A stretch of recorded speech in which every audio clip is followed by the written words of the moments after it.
placed, I'm best placed to talk about my own university, but I think there are broad features that are shared across the sector in the social sciences and the humanities. So the first thing, and forgive me if this is very basic, but I think I'll just cover the bases, and then you can ask more complicated questions in Q&A. There are really 4 dimensions to an application process, which is not that complex. The first is, of course, your academic record. Most institutions will require you to have had an upper second class degree minimum from your undergraduate or master's institution. Many institutions in the UK require you to have a master's before you can apply for a PhD. So it's quite rare, I think, to be able to apply directly from a BA into a PhD. That you would either do a master's level program at your own university, or you would do a master's in the UK and then move on to a PhD. So it's quite unusual now, I think, for people to jump straight from a BA into a PhD. So your MA or MSc academic record is of significant importance. Although many institutions say that the minimum is a 2:1, that requirement can vary quite sharply across institutions. I would say, for instance, that at Cambridge, it would be quite unusual for someone without a first-class degree to actually be completely competitive for funding. It doesn't mean it can't happen. It doesn't mean that if you have a 2:1, you shouldn't apply. As it happens, I have an upper second class. I narrowly missed a first class from Delhi University 30 years ago. I didn't study in the UK, but it hasn't held me back terribly. So I think that that's one thing to keep in mind, that you will need a substantially good academic record. And if for whatever reason there is a gap or a problem in your academic record, you can ask your referees, the people writing your recommendation letters, to explain it. So when I write recommendation letters for students at Cambridge applying to other institutions or to Cambridge, and if something went wrong, let us say their second year results were not very good, if I'm able to offer an explanation for that, for instance, a period of illness or a period where there was significant disruption to work, then a referee can explain that. So all is not lost if your academic record is not completely spotless. The second thing to say is that you will need a good writing sample or a good work sample, right? So although places look at your academic record, they don't rely on it entirely. They want to see for themselves what kind of work you're capable of. So it's extremely important, particularly if your academic record isn't entirely stellar, to send in a very good piece of work, because that will be looked at. And in some ways, I mean, I know that when I look at applications, although I glance at the transcripts, I personally place a lot more emphasis on the work that is in front of me and what mark I would give that work. So sending in a piece of writing or whatever kind of work they ask you for that is absolutely the best that you can produce, that is very important. And even if that means taking an essay that you got a good mark on and rewriting it to make it even better, do that, because that is really quite central. The third thing that is required is the bit that is least in your hands, and that is reference letters. One thing I've tried to stress to colleagues in other countries, particularly in India, Pakistan, Bangladesh, and so on, is it's not enough to give a character certificate. It isn't enough to say somebody is a good student and they are of good moral character. What institutions in the UK are looking for is a substantial account of what somebody is like as a student. How do they think? How do they interact in the classroom? Do they turn work in on time? Are they self-motivated? Do they go off and do their own research? What is the quality of their writing? What interesting things have they said? So I know this is not in your hands, but to the extent possible, pick recommendation letters from people who are not just nice to you, but who know you well and are prepared to talk in some detail about you as a student and a scholar. In recent years, I have asked students for whom I'm writing letters to give me a list of things that they would like to see included in the letter. Now, not everybody might not like that, but you can always offer to your referee a list of things that might be helpful to them as they write the letter. And I think that many people would actually welcome that because it helps them put some content into their letters. So for instance, you might want to remind your referee that you did a very good presentation last year. You might want to remind your referee that you did a particularly interesting paper on such and such topic and you got such and such mark for it. Perhaps you did that paper for another class and you can tell your referee, well, actually, I got a really good feedback on my paper in the other class. Perhaps you could mention that in your letter. So this is something to, as I said, I understand that this is not entirely in your hands, but try and pick referees who are willing to work with you on thinking about what the most substantial and honest reference might look like. Finally, and I would say that this is the single most important part of your application, and that is your research proposal. A PhD is a research degree. And the assumption when institutions admit people for a PhD degree is that they are already on the path to writing it, that they have already put substantial amounts of thinking into their research topic. They have already assessed what's out there in the field. They have some sense of what intervention they will make. They have some sense of where the field is already at, and they have some sense of research questions that have not been addressed. One of the weaknesses I have seen in some research proposals that are sent to me to look at is that they only give a topic. So let us say, and I'm just going to pick the first book on my shelf here, and that is The Selected Works of Edward Said. Now, somebody might write and say, I would like to do an assessment of the works of Edward Said. That's just a topic. That doesn't tell me very much. But if they can lay out, for instance, so suppose they say, a lot of attention has been paid to Said's Orientalism, and some attention has been paid to his work on culture and imperialism. However, his interest in critical humanism is a relatively neglected part of his work. I want to take the idea of critical humanism and think specifically about the role of philology in Said's understanding of humanism. So if you see what I just did there, I moved from a kind of level of generality to a much more specific research question.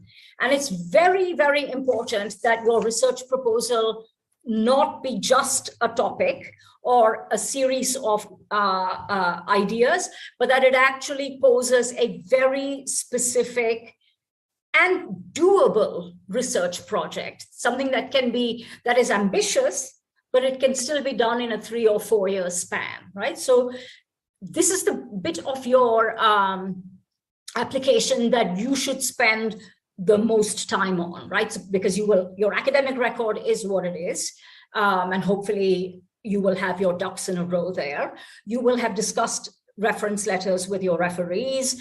You will work on your writing sample, of course, but the research proposal is, I would say, the number one thing that admissions committees look at. And that is the number one thing where a distinction is made between an absolutely excellent application and an average application, which might or might not make the cut. I'm going to share my screen now. What I'm going to do is I'm going to show you what we've recommended to applicants to our program. Okay, so I want to stress that this is not necessarily the same for all programs. You should research the department you apply to as well as you possibly can. In an ideal world, you make contact with a potential supervisor. And I say this is important. It's not make or break, but it is a good thing to be able to do, because when departments make decisions about admissions and funding, one thing they have to do, that is the department has to do, is to prove to the funding body that they have the right personnel in place for that project, right? So it isn't enough for a department to say, admit me. They have to say, we have the right kind of people to supervise this person. So the more that both you and the supervisor can establish that that particular relationship makes sense, that you share a set of interests, the better it is for funding. So research the department you want to apply to. And here I would say, although, obviously there are more and less high prestige institutions, it isn't always the most sensible idea to go for the high prestige institution. There might be somebody who works very much in your field, who is in a mid-ranking institution, and it may actually make more sense for you to apply there because the fit is better. And actually, that institution is in a better place to admit you and give you funding and to see you through your PhD. Because if there isn't a supervisory fit, it becomes quite difficult for the institution to justify admission and to make the case for funding.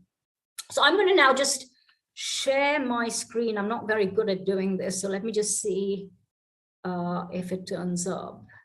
Okay, I think this is where I want to be. Okay, can you see my screen? Can someone just say yes or no? Yes, it's visible. Yeah. Okay. So the first thing we have suggested is that people discuss their research topic. That is simply just lay out the thinking of Edward Said, right? So that's just the research topic. Then you talk about the research context, right? This is quite important. You relate your proposed research to what already exists and comment on why your research will actually make an intervention in the field. Now, I understand that this isn't easy because we, for instance, have an under 1,000 words limit. So you don't want to go on about it at great length, but you want to be able to flag to the committee that you have thought about the research field, you know what's out there, and you know that you are going to make, well, let me put it more basically, that you are going to address a gap in the research, that you are going to address a gap in the thinking about a particular topic. And that's the next bit, and I think that is the central bit. This is your chance to show how you have arrived at your position and recognized the need for your research, where you show that it is both new and important, and how it is going to contribute to knowledge. Again, it's a difficult, the most difficult part of the task is saying this within the word limit that you are given. And that, of course, varies from department to department and institution to institution.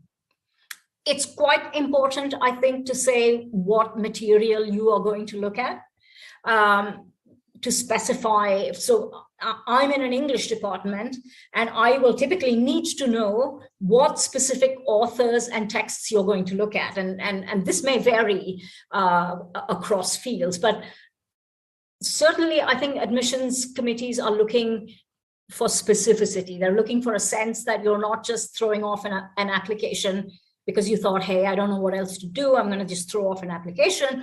They want evidence that you have thought about the field and that you have a pretty good idea of what you're going to do when you arrive there on day one, right? So in a sense, I think to be able to say, I can already visualize the chapters of my dissertation Everybody knows that's going to change. That's not forever, but you nonetheless have to offer some sense of having thought about the specifics, the nitty-gritty of what you're going to look at.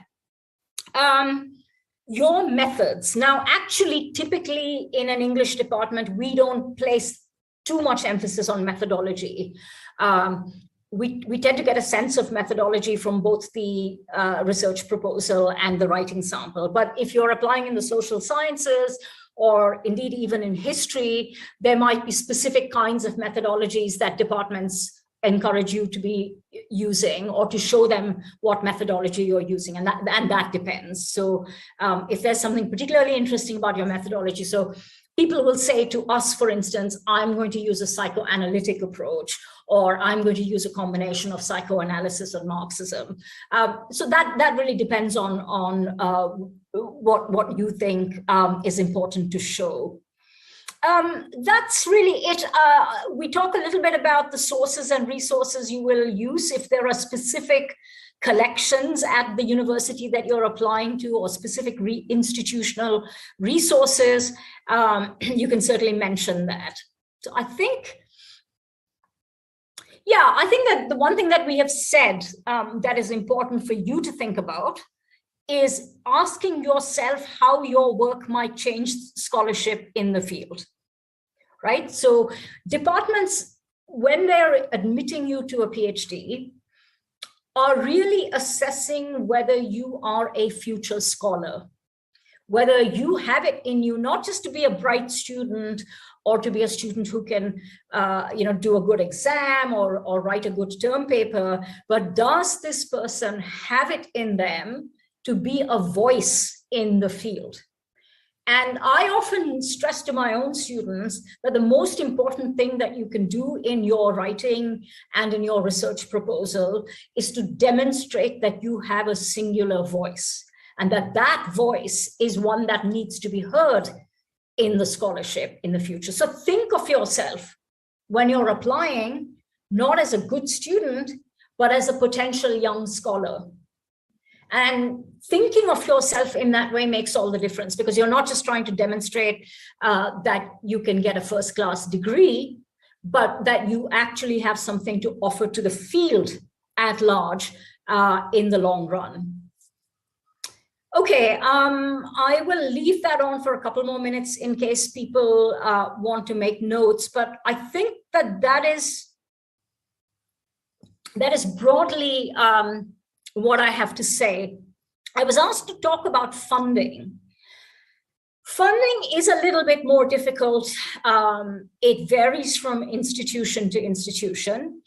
I know, for instance, that at Cambridge, we rank people and send them to the international funding body, whether that's the Cambridge Commonwealth Trust or the Gates Foundation. But the ultimate decision as to who gets funding isn't ours.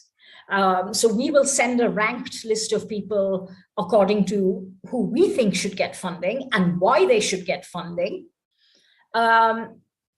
That's not entirely in our hands. And I'm not sure whether this is the case for all departments. I suspect there are universities where departments have a little bit more control over funding for international students, but certainly mine is not one of those departments. We do our very best to make a very strong case for the people who we do want to admit, but the ultimate decisions on funding are not entirely in departmental hands.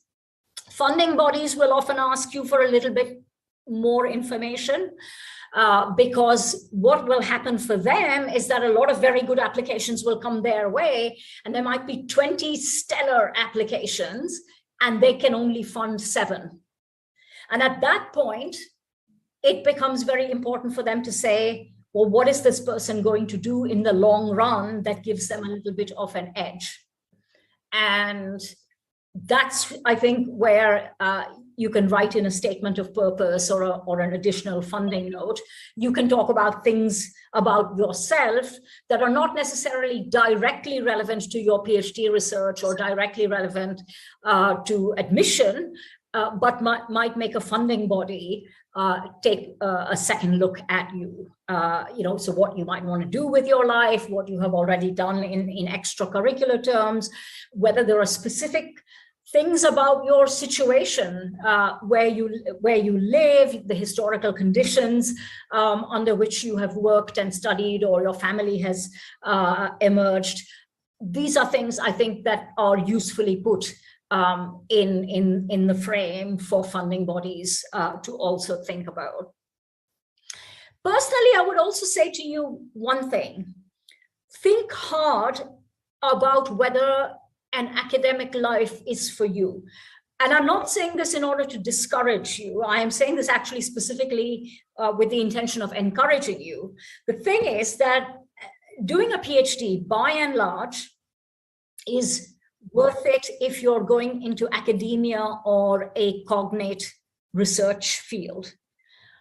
Doing a PhD because you don't know what else to do might not be the wisest decision, and very often it is reflected. Admissions committees can pick up on the distinction between somebody who's just sort of thrown in an application and somebody who's quite focused on doing research. So ask yourself also some of the questions that an admissions committee might be asking themselves when they look at your proposal. I think that's it. These are the 4 basic cornerstones of any application to most institutions. There might be little differences here and there depending on field and depending on institution. But to recap, your academic record and some kind of contextualizing of the academic record, your research proposal, most important, your work sample or writing sample, second most important or equally important, and then your references, which should be substantial and knowledgeable. So those are the 4 things I think that make up an application. And I guess I'm happy now to take any questions. I think I'll stop the screen share now.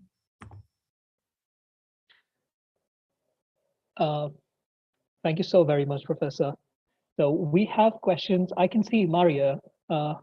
Go ahead, Maria. Now, can I just ask people if they don't mind to just kind of come on screen, because otherwise it feels a bit discombobulated, but you don't have to. Okay, thank you so much for the presentation. It was very helpful. So very quick question with regards to like the supervisor. So for instance, there are some departments at Cambridge that allow interdisciplinary research. And they do sort of advise you that you look for potential supervisors across the board from like every department whose research interest sort of matches whatever research that you want to propose. But I'm thinking about what you said with regards to methodology and how, for instance, because you are from English department, you would be interested in, just like thinking about what text do I want to refer or so on. But like, for instance, I come from a political science background, and I want to sort of mix a lot of okay, let me not drag it a little too much, but what I'm trying to say is that when we're working on our proposals, right, and specifically with regards to the methodology, because we do want to, for instance, I want to keep it a little open-ended because I'm not 100% certain how the theoretical framework is going to be with regards to whatever research I'm proposing.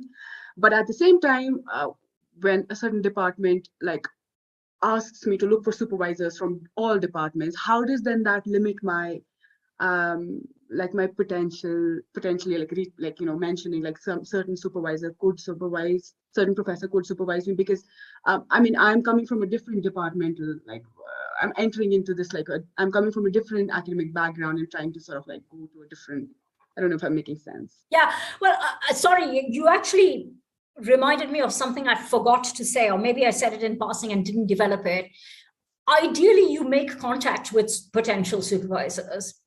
So you write to people, and you can write to more than one person at an institution and say, I've looked at your work, or I know your work, or I have some sense of would you be interested in my proposal, and can I show you a copy?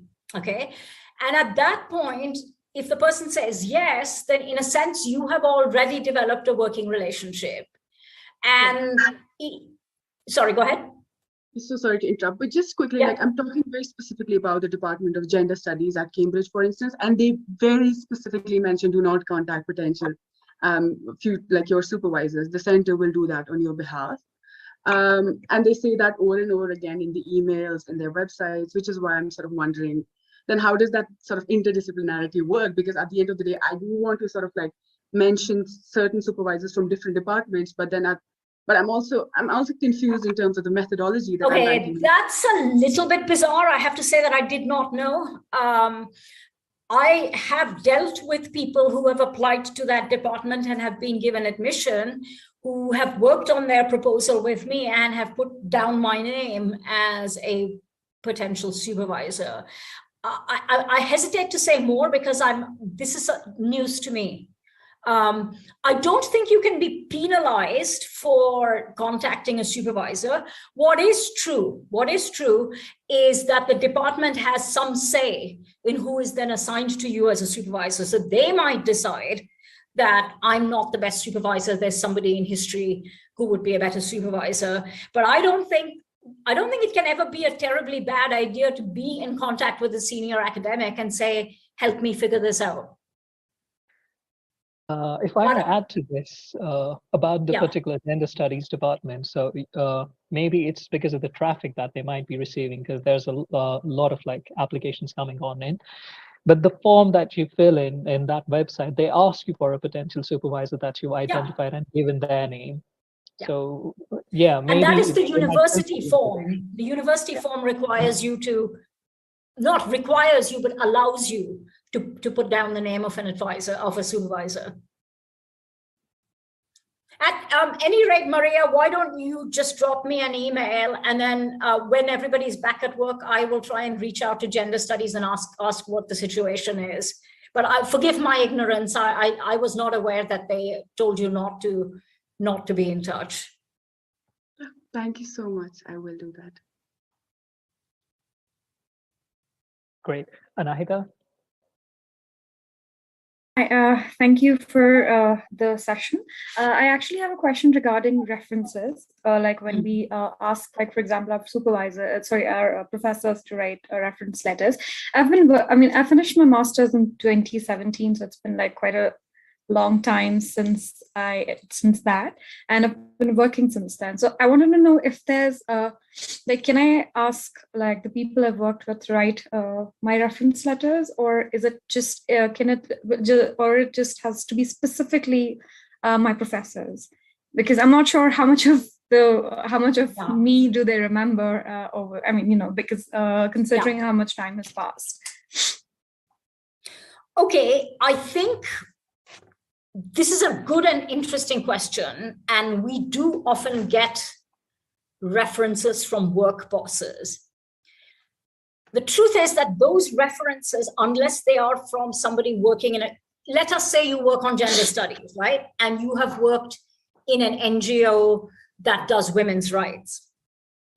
That letter has a certain use, right? Because you've been working in a cognate field. But let's say you have worked at a call center and you want to do a PhD in history. That boss can really only say, well, this person turns up for work and they're a very committed worker. That person can't tell us very much about you as a scholar. So I would say that, look, at least 2 references should be from professors who have known you in some context. You can remind them. I mean, I do get letters from students who I taught 2 years ago, and then I say to them, okay, send me your CV, show me your application letter, and send me a list of things that you think I should think about while writing your letter. But it is difficult for academic admissions committees to base their judgment on the word of somebody who is not familiar with your academic work. Okay, that makes sense. Actually, I've been working with, over the past years, I've been working with 2 different organizations, and most of my work is research-based. In one organization, it's history, it's mostly oral history, and the other, it was a it was an anti-sex trafficking organization. So, I mean, that'll work, right? I mean, that. Yeah, that but can not work. all your letters. I would say, you know, out of 3 Obviously. letters, one, yeah, absolutely. There should be some academic content to the letters.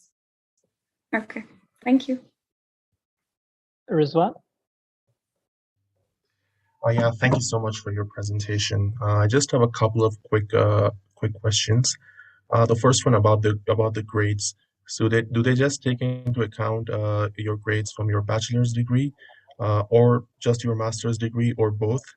Because I Both. did pretty well for my bachelor's, but I mean the master's, it was all right, but not as high as I expected. So yeah, that's the first question. And the second question is, when it comes to writing samples that you that you submit. So is it, I mean, would you just recommend assignments that you've authored in which you got good grades, or perhaps, I mean, I've authored a couple of journal articles. Do you think that may come in handy? I mean, Yeah, even though it might be totally. quite tough, even though it might be. Totally. I mean, a journal article will be an extra tick mark next to your name. So my main advice is give them your best, but it is not at all necessary to do a marked assignment. In fact, marked assignments typically will have to be revised. When I applied, I studied in the US. So when I first applied to the US, I wrote an entire article that nobody looked at, that I just wrote, because I didn't have any suitable work. I was shifting fields. I did linguistics at JNU, and then I was moving back to literature. And I didn't have any papers from the linguistics department that an English department could make head or tail of. So I simply wrote a separate article. And if like you, if I had something published and I thought it was a good reflection of my abilities, absolutely send that in. The first question, look, they're going to look at your entire academic record. They are going to see how it looks as a field. They are typically also going to look for evidence of an upward trajectory. Okay, so people, you know, doing not so well in their second year, but doing better in their third year, that's encouraging because that shows the person has growth capacity. But if there is something that you feel is anomalous, either in your BA or your MA, it is something that you can ask your referees to explain. I'm fairly sure that my referees would have said, look, her exam marks simply do not reflect her ability.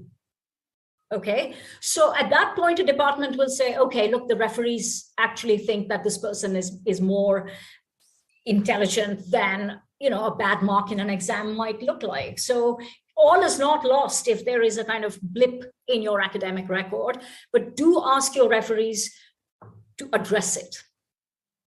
Yeah, thank you so much. Thank you, Professor. That's a very interesting question. I'd like to build on that.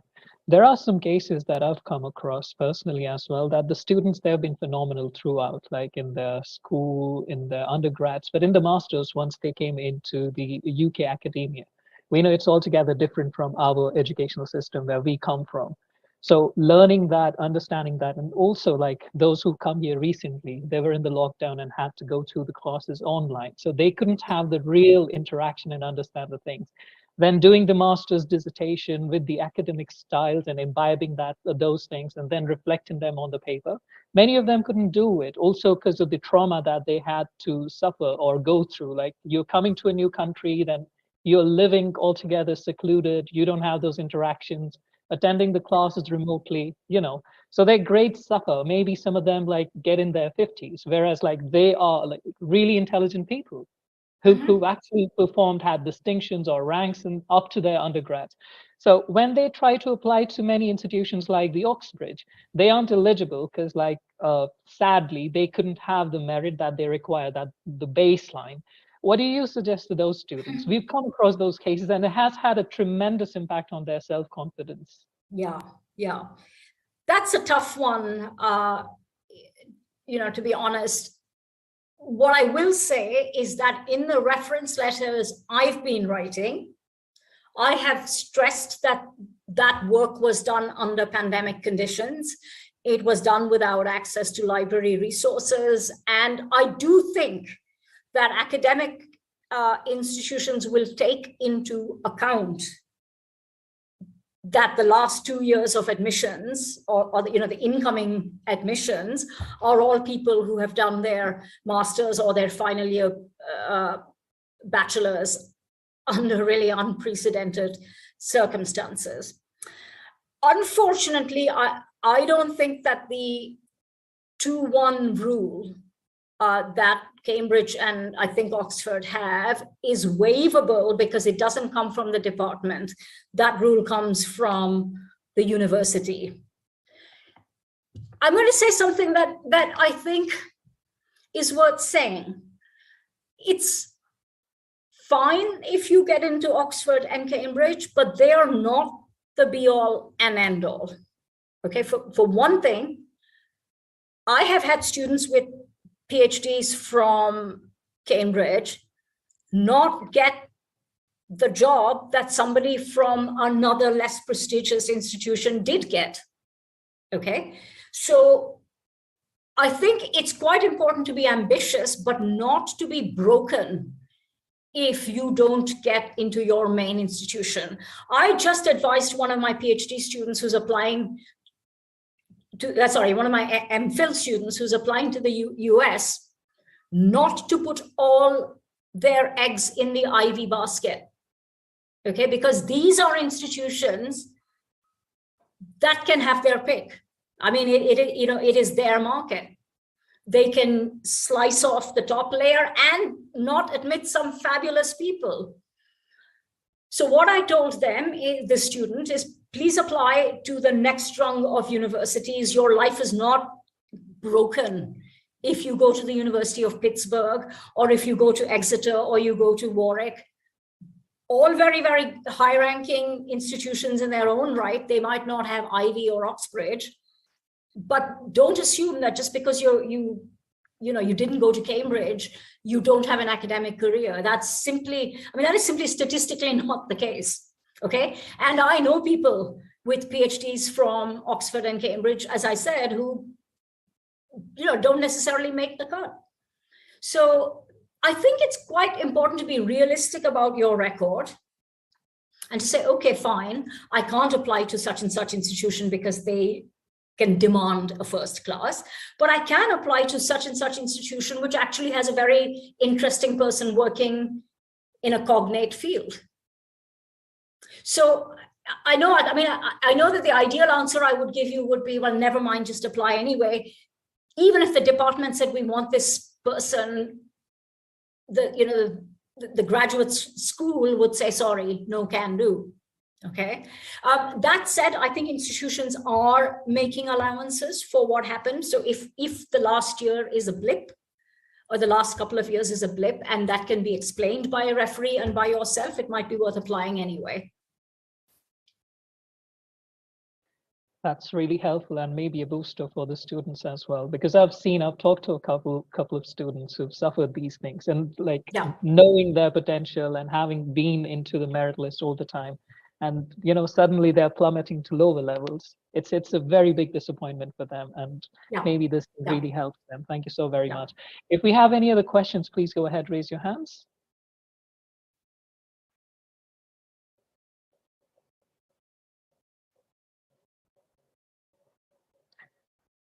I think we don't have any further questions.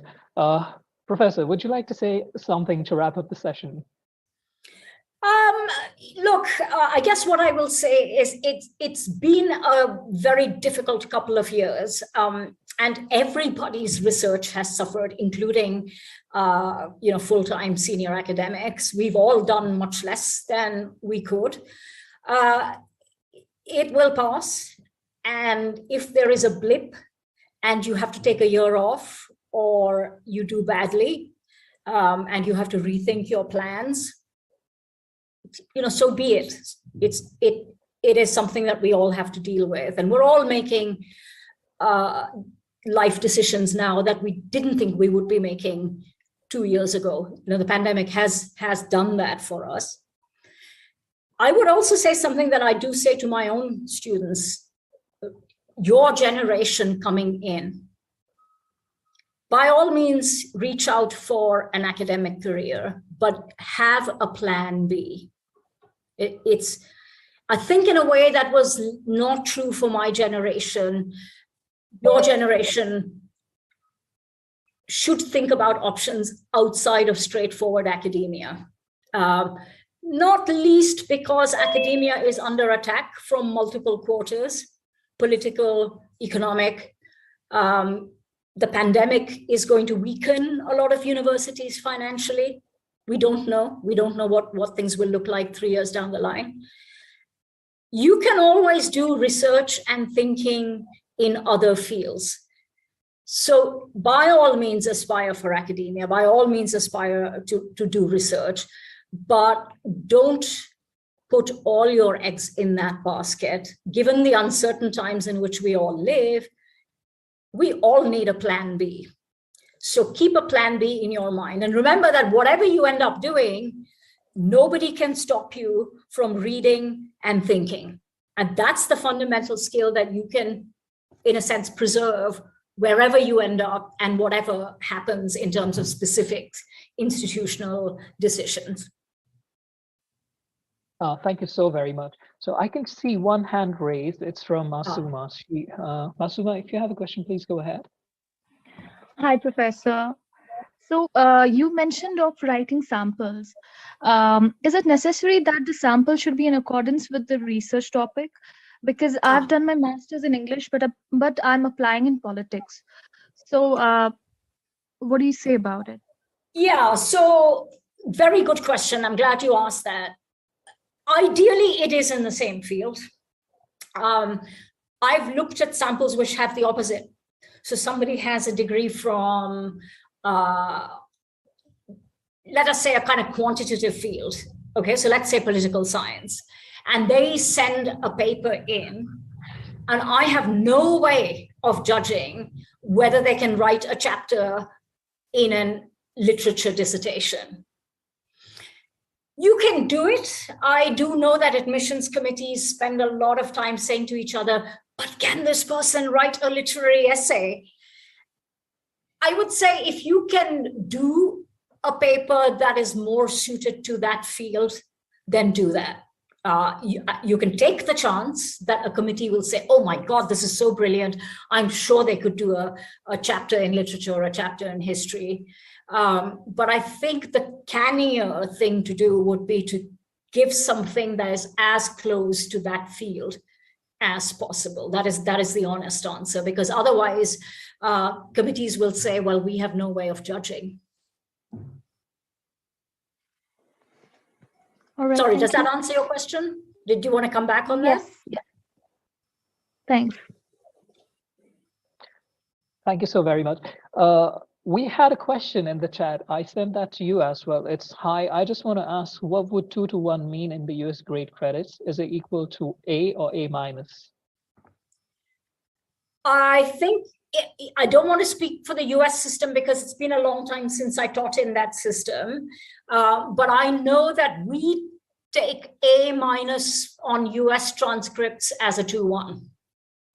So it would be somewhere between a B plus and an A minus on that range, depending on the actual mark. So a mark of A minus, we would probably interpret that as on the borderline of a first. A mark of a B plus, we would interpret that as solidly 2-1. Different institutions have different scales. And so I don't want to speak for a particular institution. Yeah, I think that settles all the questions. Thank you so very much, Professor, for joining us. For your time. Really, it has been really enriching. Thank you so very much. Good luck, everyone. Thank you so much. It was really nice having you. You're welcome. Good to meet you all. Bye.